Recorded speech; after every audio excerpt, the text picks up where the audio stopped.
Hey everyone, Ariel Adams here with theblogtoread.com. Please subscribe to Blog to Read videos on YouTube and like this video if you find it useful.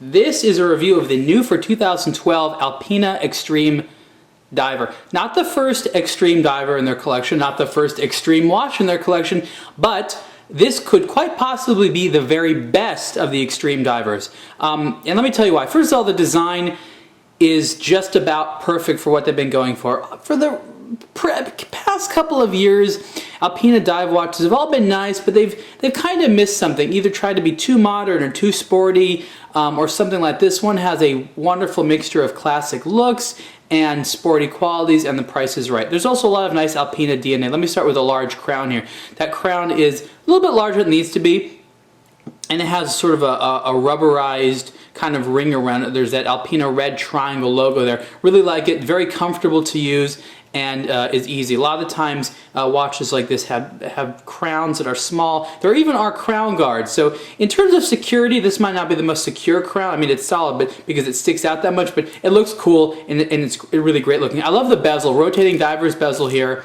There is an inlay and there's slightly raised screws on there, so it's not totally flush. And there's this really nice bezel there. It looks great, and the brushed, I think it's aluminum, looks quite nice. The trend these days is really to go with more fancy looking types of bezels that have a sapphire or are made of ceramic. This is a slightly more traditional one, but for what it is great, and again, when I get to the price, you'll understand this is a good value.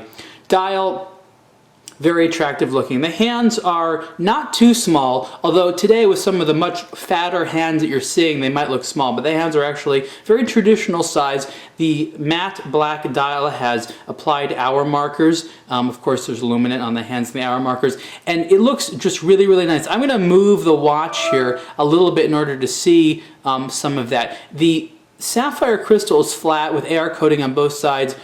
Very nicely done. It looks like you can just stick your finger there and touch the dial. There is that expanded date window, which I'm not a huge fan of. So you can see there's those 3 dates there versus just seeing one.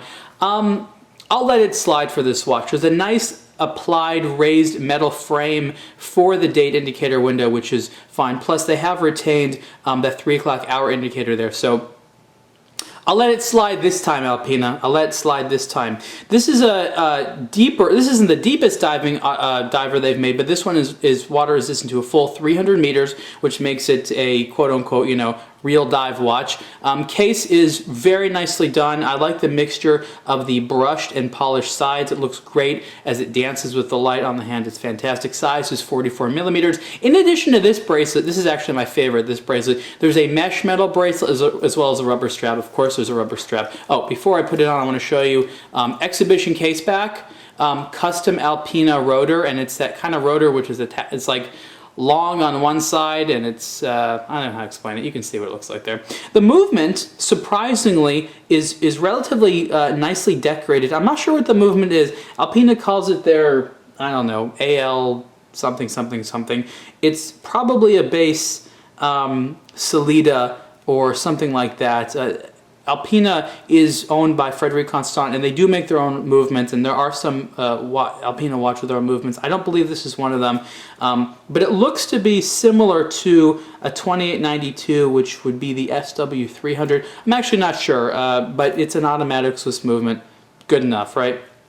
Anyways, on the wrist, this is a great looking watch. I'm really happy with it. There's a butterfly clasp here, push button one. You gotta push it a little hard, but it's actually nice and flush. So when you close it, there isn't something sticking out, and then again, you have that Alpina logo.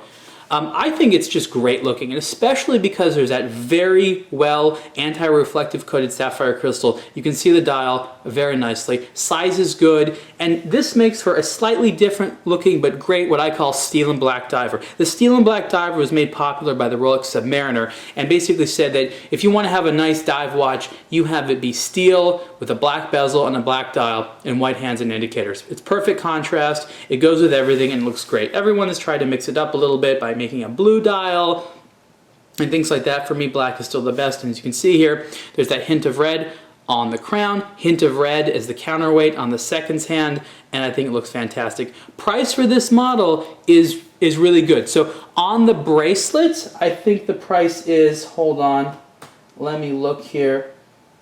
Yeah, so on the bracelet, the price is just $1,450. On the strap, it's like $1,250. Super fair price, and if you're a fan of a nice dive watch that's a reasonable value and you like the looks of this thing, I don't see any hesitations why not to get it. There are of course, you know, much higher end dive watches out there, but for the price, I think it's a solid value and it looks great. Again, this is the Alpina Extreme Diver for 2012. And you can see the full review on theblogtoread.com. Thanks.